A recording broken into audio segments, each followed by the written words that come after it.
Investigation. दोनों ट्रेनें आपस में नहीं टकराई थी। कोरोमंडल एक्सप्रेस के डिरेल डिब्बे दूसरे ट्रैक पर पहुंचे, दूसरे ट्रैक पर आ रही ट्रेन के पिछले डिब्बों से टकराए डिरेल डब्बे। तो ये भी इस रिपोर्ट से सामने आ गया है। तो इन्वेस्टिगेशन हो रहे हैं। हालांकि ये जांच का विषय है कि इसके लिए जिम्मेदार कौन है, लेकिन टीवी 9 भारत फर्स्ट के सवाल लगातार पूछ रहा है कि इसके लिए कौन है जिम्मेदार। तो ये दर्दनाक हादसा आखिरकार कैसे हुआ, ये समझाने के लिए हमने अपने स्टूडियो में एक डेमो तैयार किया है। हादसे की बारीकियों को समझाने के लिए एक एक्सपर्ट पैनल भी हमारे साथ मौजूद है। आइए सीधे चलते हैं डेमो सेंटर में। तो हमारे डेमो सेंटर में सुमेरा मौजूद है एक्सपर्ट पैनल के साथ। सुमेरा, आपके साथ जो एक्सपर्ट्स मौजूद हैं, जरा उनका भी रुख कीजिए और बताइए आज किस तरीके से अपने स्टूडियो की मदद से हम समझाने वाले हैं कि आखिरकार ये हादसा कैसे हुआ। जी हाँ, हमारे साथ खास मेहमान मौजूद हैं। हमारे साथ रविंद्र गुप्ता जी मौजूद हैं जो डीजी सेफ्टी हैं इंडियन रेलवेज। हमारे साथ राजेश अग्रवाल जी मौजूद है, head of rolling stock as railway board member in Indian railway. लेकिन हमारा जो ये डेमो सेंटर है प्रतिमा, ये बहुत अहमियत रखता है क्योंकि हमने एग्जैक्टली कोशिश की है कि हम रेप्लिकेट करें जहां पर यह हादसा हुआ, ठीक उसे बताने की कोशिश करें कि दरअसल ये हादसा किस तरह से हुआ। जो शुरुआती रिपोर्ट हमारे पास आई है, जो शुरुआती रिपोर्ट सामने रखी गई है, जिसमें तमाम 1-2 नहीं 8 से 9 रेलवे के बड़े अधिकारी सब मौजूद थे, उन्होंने जो रिपोर्ट सामने रखी उसके आधार पर हमने ये डेमो सेंटर तैयार किया है।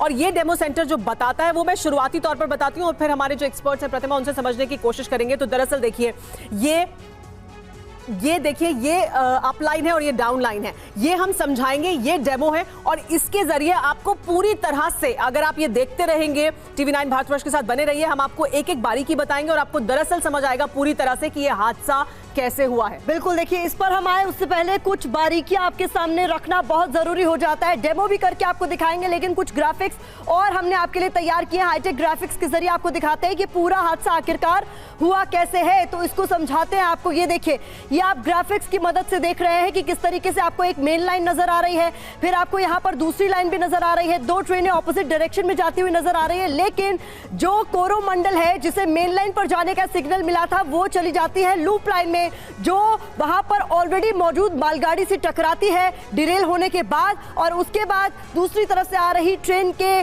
जो पिछले डिब्बे हैं, वो पहले से जिस तरीके से डिरेल हो चुके थे कोरोमंडल के डिब्बे, उससे टकरा जाते हैं और ये बड़ा हादसा पेश होता है, जिसमें अब तक 261 लोगों की मौत की पुष्टि हो चुकी है और करीब सुबह 1000 लोग घायल बताए जा रहे हैं। जी हाँ, इतना बड़ा हादसा। और ये जो अभी हमने आपको ग्राफिक्स के जरिए दिखाया, जो हमने आपको एनिमेशन के जरिए दिखाया, उसी का एग्जैक्टली एक डेमो हमने यहाँ पर तैयार किया है। हमारे साथ खास मेहमान मौजूद हैं जो हमें एक्सपर्ट ओपिनियन देंगे इस हादसे पर। लेकिन एग्जैक्टली जो प्रतिमा आपने अभी दिखाया है, जिस तरह का हमने रिक्रिएशन किया, किस तरह से यह हादसा हुआ, उसी का ये डेमो है। हम अपने दर्शकों को भी समझाएंगे दरअसल इस डेमो के जरिए कि यह हादसा किस तरह से हुआ, जो शुरुआती जांच हमारे पास रिपोर्ट आई है उसके मुताबिक सर, और फिर उस पर आपका एक्सपर्ट ओपिनियन लेंगे कि दरअसल ये कैसे हुआ है। तो देखिए, ये अप लाइन है और ये डाउन लाइन है। ठीक इसी तरह से एक लाइन अप लाइन थी, ये मेन लाइन थी, ये डाउन लाइन थी। इस पर कोरोमंडल एक्सप्रेस आगे बढ़ रही थी और देखिए ये सिग्नल है। अगर ट्रेन को सीधे जाना होता है, सर अगर मैं कहीं पर गलत बताऊं या कोई जानकारी में कमी हो तो आप मुझे करेक्ट कर सकते हैं, लेकिन अगर ट्रेन को सीधे जाना होता है तो ये जो सीधा जो ग्रीन सिग्नल है वो ग्रीन रहता है, यानी यहाँ पर ग्रीन सिग्नल था। शुरुआती रिपोर्ट में बताया गया कि ये जगह, यानी यहाँ पर जो सिग्नल है ऊपर की तरफ, अगर ये ट्रेन को लूप लाइन में जाना होता तो इस तरफ ग्रीन सिग्नल होता, लेकिन उसे सीधे जाना था इसलिए सिग्नल सीधा यानी यहां पर ग्रीन था। और ये ट्रेन ऐसे, और देखिए ये समझिए, ये बहुत जरूरी है समझना, ये है लूप लाइन में जाने का इशारा और ये है सीधे जाने का इशारा। यानी अगर ये ट्रेन ऐसे जाएगी तो यहां से ये सीधे आगे बढ़ती चली जाएगी। देखिए ये ट्रेन ऐसे सीधे चली जाएगी और ये इस तरफ रहेगा, यानी ये जो ट्रैक है वो ऐसे रहेगा और ट्रेन ऐसे सीधी जाएगी। इसे ऐसे जाना था। जी, इसका जो पिछला सिग्नल है जी, उसी से ड्राइवर को पता लग जाता है कि उसको सीधे जाना है। और जो रिपोर्ट है वो ये बता रही है कि पिछला सिग्नल ग्रीन था, उसको सीधे जाने के लिए सिग्नल दिया गया था। जो शुरुआती रिपोर्ट हमारे सामने आई है, जिसमें कि जो रेलवे के तमाम बड़े अधिकारी हैं उन्होंने रिपोर्ट सामने रखी है, तो जो सिग्नल था वो सीधे जाने के लिए था। ट्रैक ऐसे होना चाहिए था, यानी ट्रैक का मूवमेंट ऐसे होना चाहिए था, ऐसे नहीं, ऐसे होना चाहिए था और ये सीधे चली जाती और कोई हादसा नहीं होता। लेकिन दरअसल क्या हुआ है ये समझिए, ये सिग्नल सीधा है लेकिन ट्रैक ऐसे था, यानी ये ट्रैक इधर ना होकर इस ओर था और ये ट्रेन जब यहां पर पहुंची है तो इस ओर मुड़ गई है। और यहां जैसे ही ये मुड़ी, ड्राइवर को एहसास हुआ कि ट्रैक गलत है, वो गलत ट्रैक पर जा रहा है। लेकिन ये भी जांच के दौरान अभी शुरुआती तौर पर हमें पता लगा है कि ट्रेन अपनी फुल स्पीड में थी, यानी 128 किलोमीटर प्रति घंटे के स्पीड पर ट्रेन चल रही थी। यहां पर पहले से मालगाड़ी मौजूद थी, लूप लाइन में जो थी, और यहां पर हादसा हुआ। ये ट्रेन जाकर इसके ऊपर चढ़ गई, यहां पर ये बड़ा हादसा हुआ। दरअसल इस तरह से हुआ हादसा। लेकिन सर, हम जो आपसे समझना चाहते हैं वो ये कि सिग्नल अगर सीधे जाने का था तो ट्रैक ऐसे क्यों था? और आप इसमें ये भी ऐड कीजिएगा, क्योंकि आपकी तरफ से कहा गया कि ये भी बताता है कि इसकी स्पीड इस तरीके से थी कि ड्राइवर को भी इस बात का अंदेशा था कि उसे सीधे ही जाना था, क्योंकि अगर उसे मुड़ने का आइडिया होता तो स्पीड इतनी तेज होती ही नहीं। लेकिन स्पीड तेज थी, ड्राइवर सीधे जाना था।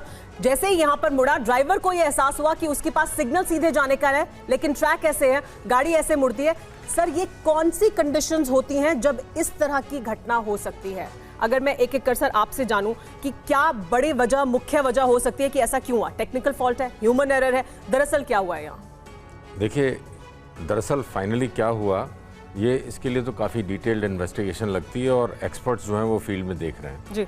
लेकिन इसमें, इस एक्सीडेंट में एक बड़ी खास चीज़ है कि अप्रोचिंग गाड़ी को, जिसको हम कहते हैं रन थ्रू सिग्नल्स मिले हुए थे, उसको इस स्टेशन पर रुकना नहीं था और वो जानता था सीधी लाइन पे वो आगे निकल जाएगा जी। और इसी तरह जो दूसरी वाली डाउन लाइन है उसके ऊपर भी एक गाड़ी आ रही थी, वो भी रन थ्रू जा रही थी। तो ये दोनों गाड़ी साइमल्टेनियसली रन थ्रू कर रही थी इस टाइम स्लॉट के भीतर इस स्टेशन से। तो ड्राइवर का अपने मुड़ने से पहले ब्रेक लगाने का या समझने का कोई स्कोप नहीं था। और गाड़ी की स्पीड करीब 120-130 किलोमीटर है जी। तो 30 से 35 मीटर्स पर सेकेंड उसकी नज़रों के सामने से गुजरता है। तो ऐसे में उससे उम्मीद रखना कि वो उस थोड़ी सी शाम के समय पे इस पॉइंट को देख पाएगा, इसको पहचान पाएगा, तो वो असंभव है। राजेश सर, आपकी नज़र में ये टेक्निकल फॉल्ट ज़्यादा नज़र आता है या फिर ह्यूमन एरर यहाँ पर ज़्यादा है? नहीं, ये जो पहला फॉल्ट है ये तो अधिकतर मुझे टेक्निकल नज़र आ रहा है। ह्यूमन एरर इसमें तब हो सकता है जब वहाँ पे मान लीजिए कुछ मैनुअल मेंटेनेंस या कुछ मैनुअल अटेंशन दी जा रही हो बाय चांस। तो इसमें ये देखना ज़रूरी होगा कि जो इसकी प्रीवियस ट्रेन जो थी, जो इस पोर्शन से गई थी जी, उसका क्या कंडीशन थी, वो सीधी निकल गई या नहीं निकल गई। तो ये पॉइंट जिसने मैल फंक्शन किया है फॉर एनी रीज़न, ये इसी कंडीशन में, इस केस में मैल फंक्शन किया है या पहले से? क्योंकि पहले तो गाड़ी गई होगी, वहाँ तो बिजी रूट है, मेन लाइन रूट है, तो पहले भी गाड़ी गई होंगी, तो पहले गाड़ी कैसे ठीक निकल गई, तो वो देखना पड़ेगा। एक बड़ा सवाल जो एक लेमैन के तौर पर हर किसी के मन में आ रहा है, और आप एक्सपर्ट्स हैं इसलिए आप बता सकते हैं कि ये अभी जो आज के ज़माने में, तब जबकि टेक्नोलॉजी बहुत एडवांस हो चुकी है, पहले शायद ये मैनुअली किया जाता था, लाइनमैन होता था, अब नहीं होता है ये, तो ये सिग्नल के साथ ही क्या जुड़ा होता है? यानी अगर सिग्नल सीधा रहेगा तो ये लूप लाइन ऐसे नहीं होगी, ये कनेक्टेड होता है। और ये अगर कनेक्टेड नहीं काम कर रहा है तो कहाँ पर गड़बड़ है? तो मैं आपको समझा देता हूँ। हमारा जो स्टेशन मास्टर होता है उसके पास एक टेबल पे इसी तरह का एक पैनल होता है जी। उसमें ये जैसे आपने ग्राफिक्स के जरिए दिखा रही हैं, इसी तरह की लाइनें बनी होती हैं, ठीक है ना। अब स्टेशन मास्टर को डिसाइड करना है कि मैं कोरोमंडल को मेन लाइन पे लूँगा, तो वो मेन लाइन को छुएगा और जहाँ से कोरोमंडल आ रही है उसको छुएगा, तो ये सीधी चली जाएगी ऐसे। और जब वो उसको छुएगा तो सिस्टम ऑटोमेटिकली चेक करेगा कि कोई कॉन्फ्लिक्ट तो नहीं है। ओके, ये गाड़ी को मैं अलाउ कर सकता हूँ। यदि कोई कॉन्फ्लिक्ट नहीं हुआ, कॉन्फ्लिक्ट मतलब कोई सिग्नल वहाँ को सेट नहीं हुआ, कोई पॉइंट वहाँ को सेट नहीं हुआ, यदि कॉन्फ्लिक्ट नहीं है तो वो अलाउ करेगा और ऐसे इस रूट को सेट कर देगा। उसमें सारे सिग्नल्स इस तरह से दे देगा, सारे पॉइंट्स को इस तरह से सेट कर देगा और उनको लॉक कर देगा। और ये सारी प्रक्रिया डेटा लॉगर में लॉग हो जाएगी, जिसका ऑनलाइन हम लोग ओके, तो एवरीथिंग इज टेक्निकली कनेक्टेड। अगर ये ग्रीन सिग्नल है तो सिस्टम में लॉक हो जाएगा इसके गुजरने से पहले कि यहाँ सब ग्रीन होगा, ये भी ऐसे ही होगा, यानी ताकि ये सीधी जा सके। अगर ऐसा नहीं हुआ है तो टेक्निकल स्तर पर तो जरूर कहीं ना कहीं कोई गड़बड़ हुई है और वो देखा जा सकता है सिस्टम में।